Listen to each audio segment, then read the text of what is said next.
There are people who claim to remember events that happened in a former lifetime. It is a strange phenomenon called reincarnation. There's the story of Maria, a little girl who lived a long time ago in a coastal village of France. Maria had a special touch with living things. It was said she could cure animals and people of illness. The villagers called her a witch and hunted her down in the night.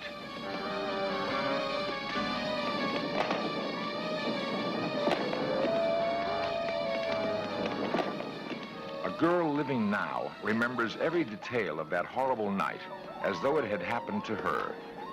Perhaps it did.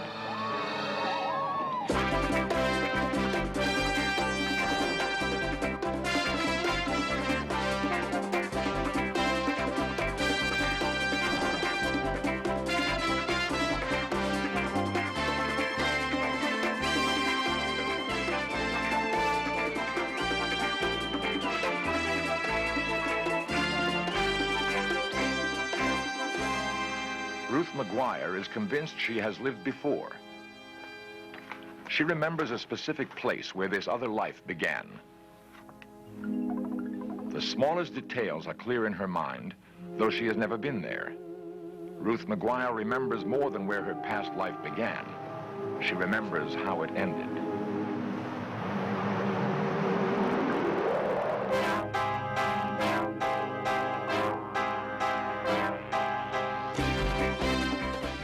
This series presents information based in part on theory and conjecture. The producer's purpose is to suggest some possible explanations, but not necessarily the only ones, to the mysteries we will examine. Men of vision are rare in any time. In the pioneering days of American industrial expansion, Henry Ford was such a man. In his later years, Ford would be acclaimed as the father of the assembly line. Ford's genius embraced another idea.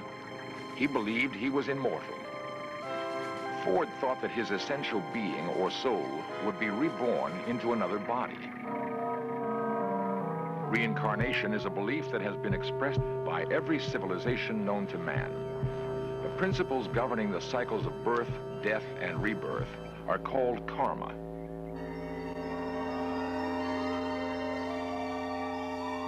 Karma means that a soul progresses from body to body, life to life, until it achieves perfect harmony with the universe. Thus, one who suffers in this life is assured of at least the possibility of a better break in the next. All right, now lie down and make yourself as comfortable as you can. Dr. Helen Wambach is a clinical psychologist doing reincarnation research in San Francisco. Stretch the jaw. Using the technique of hypnotic regression, she will be the guide on a remarkable journey through time and space. And all discomfort leaves your body, and you're floating on a cloud, and your body is very, very heavy now. We're going to float back all around the world, back into past time. When I call out the name of a place, let images come into your mind. An image for the Far East, an image for Central Asia, an image for Europe, an image for the Near East and Africa, or an image for North, Central, or South America. Now choose. You have chosen. I'd more or less picked Scandinavia. I couldn't get out of the snow. The only real scenery was just rolling snow-covered hills, frozen ground. And it seemed like we traveled by foot most of the time from one fishing hole to another, it seemed. And my death was an accident in one of the journeys, and it was like, it seemed to have something to do with a sled, and it sort of got thrown over, and I was just left laying in a snowbank.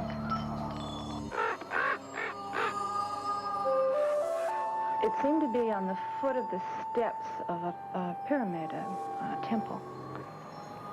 The ceremony that I was going to attend was attended by all the members of the village, all the surrounding villages, and it seemed to be a healing.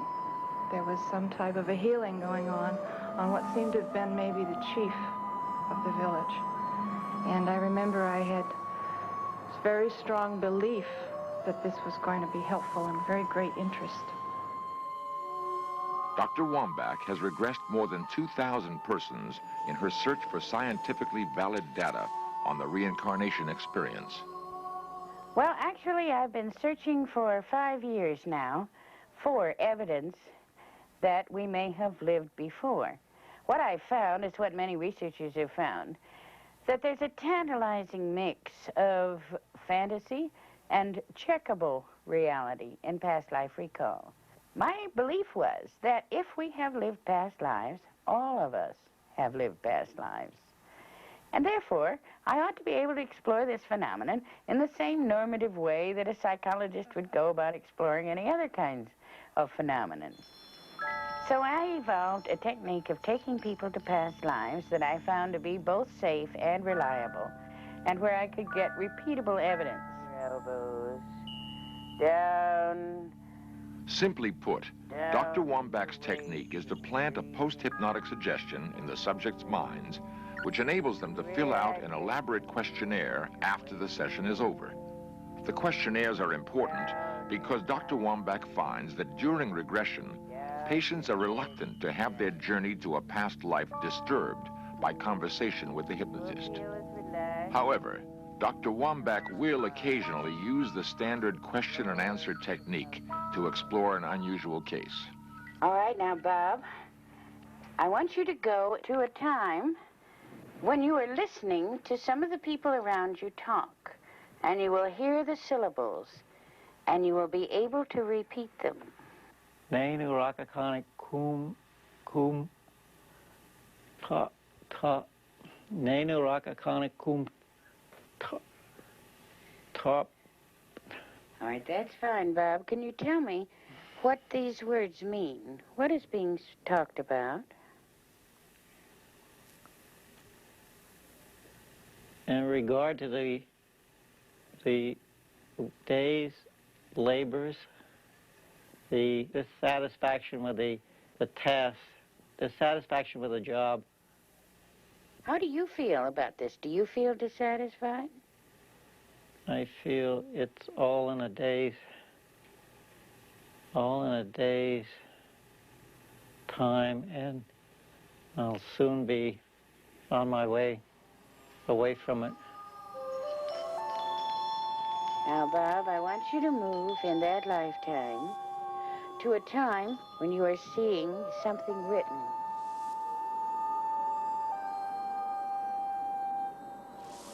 Do you see anything?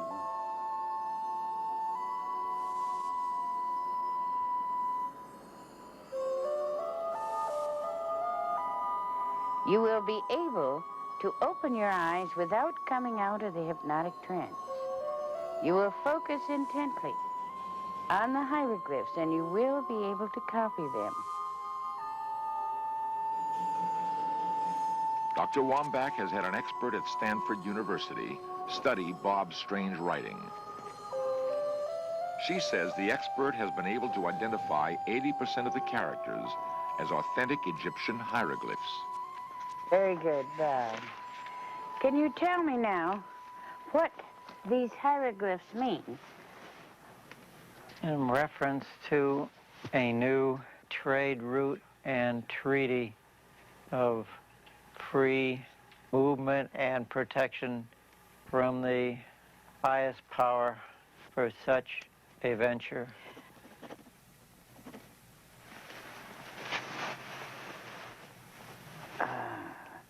Hi, Bob. Oh. How was it? Not bad. Not bad, huh?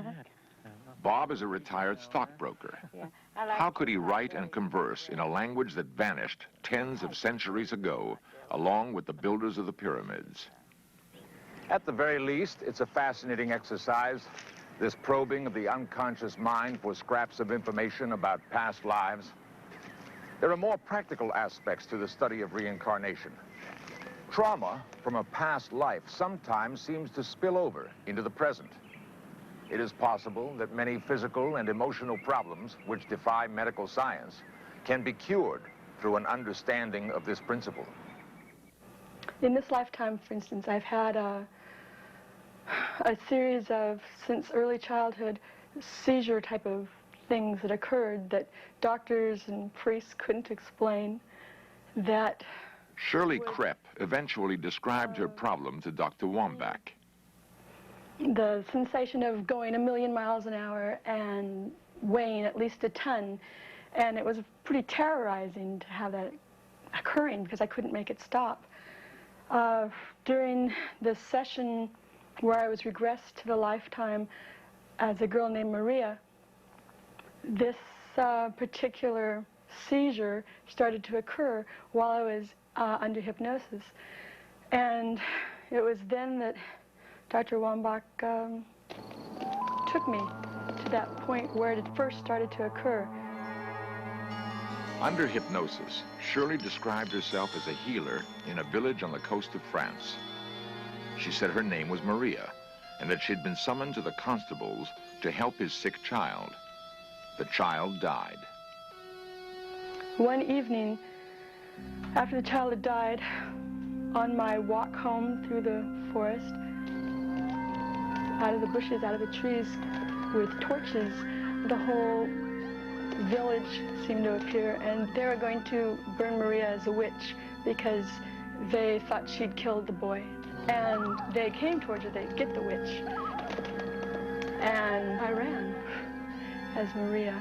I didn't want to get caught, and it was then that the sensation started, the sensation that I had been experiencing in this lifetime of absolute stark raving terror.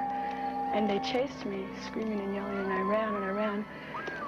And rather than to be caught by them and burnt, I jumped off a cliff. And that was the feeling of weighing 1,000,000 pounds. And as Maria dropped that body and came out of that body, the weight, the speeding sensation stopped completely and abruptly, unlike any of the seizures that I'd had. It could be coincidence that Shirley's symptoms disappeared after she confronted the nightmare of a prior life. Or it could be just what it appears, using an understanding and karma to calm the restless corner of Shirley's mind that is still Maria. Dr. Wambach's collection of 2,000 apparent reincarnation experiences has yielded some fascinating data. Between 70 and 80% of her subjects remember lives as working-class people or peasants. If these prior lives were imaginary, wouldn't more people think of themselves as royalty rather than accurately reflecting a cross-section of society? In another experiment, a group of white Californians was regressed to the 1850s. An extraordinary number said they were Asians then. Could they have been the Orientals who were imported to build California's railroads? Could they still be with us in new bodies? How many pasts can a person have? The work of other investigators may suggest an answer.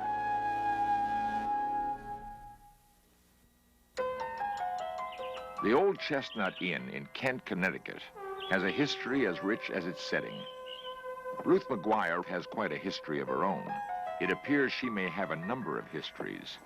I've had very strong feelings about the year 1857 and India. When I was just a child, I picked up a 10-cent piece. I felt terribly depressed. The date meant something to me. Ruth had heard of Professor Hans Holzer, parapsychologist and author. She invited him to probe her mind for a meaning to the date that bothered her. Using hypnotic regression, Professor Holzer had enjoyed success with similar cases before. Your name is Ruth McGuire.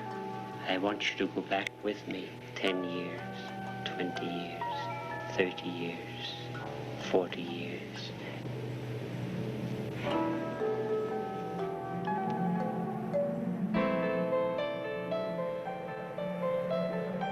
Where do you live? In Manhattan.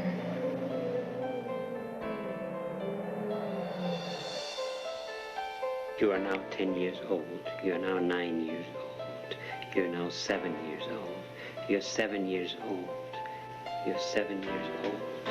You are Ruth McGuire. You're 7 years old. Where do you go to school? St. Nicholas of Tolentine. What is your favorite teacher's name? Sister Bonaventure. What does she teach you? Oh, poetry. She declaims poetry. You are 7 years old. You're 6 years old. You're 5 years old. You're 4 years old. You're 3 years old. You're 2 years old. You're 1 year. You have just been born. I want you to go back beyond the threshold of birth. You're -5, -10, -20. What do you see? Look around you. Where are you? It's all vapory. What do you see? Thick clouds and vapors. Cold.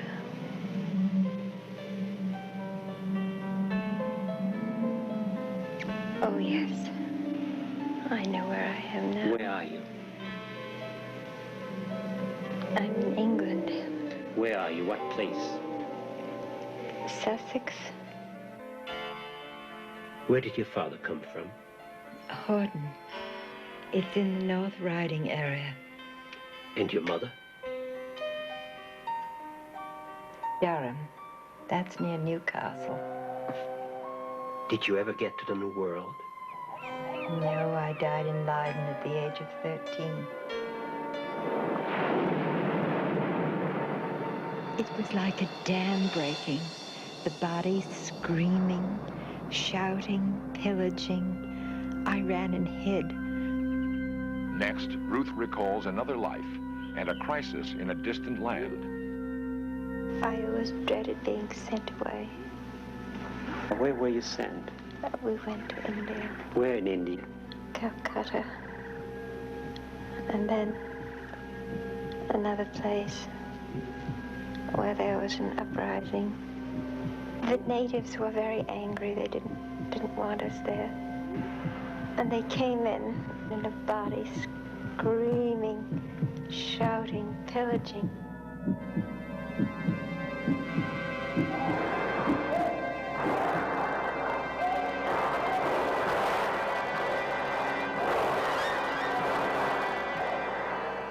Professor Holzer feels he can probe even deeper into Ruth's multiple past lives. Now I want you to go back further, beyond your life in India, beyond your life in England. Go back, another incarnation, another life. And what town are we in? Now we are in Holland. The year is 1613. Smoke in the room.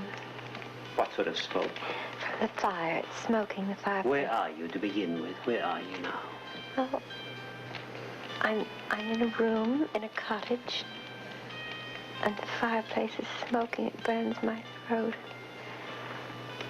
My aunt and my mother are both there, and we have to wait and wait and wait. And there's something about the New World and Passage.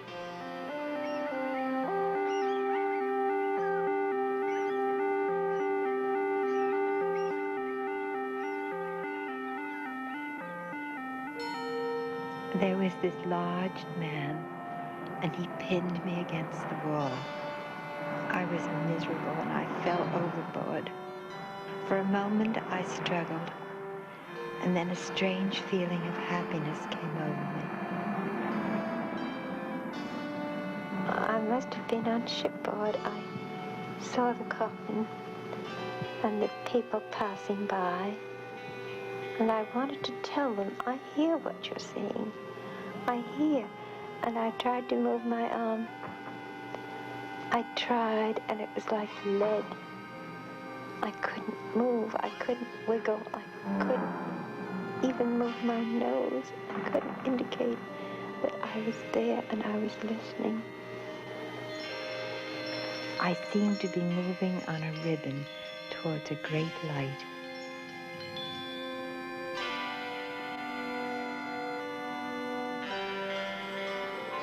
What was the next sensation that followed?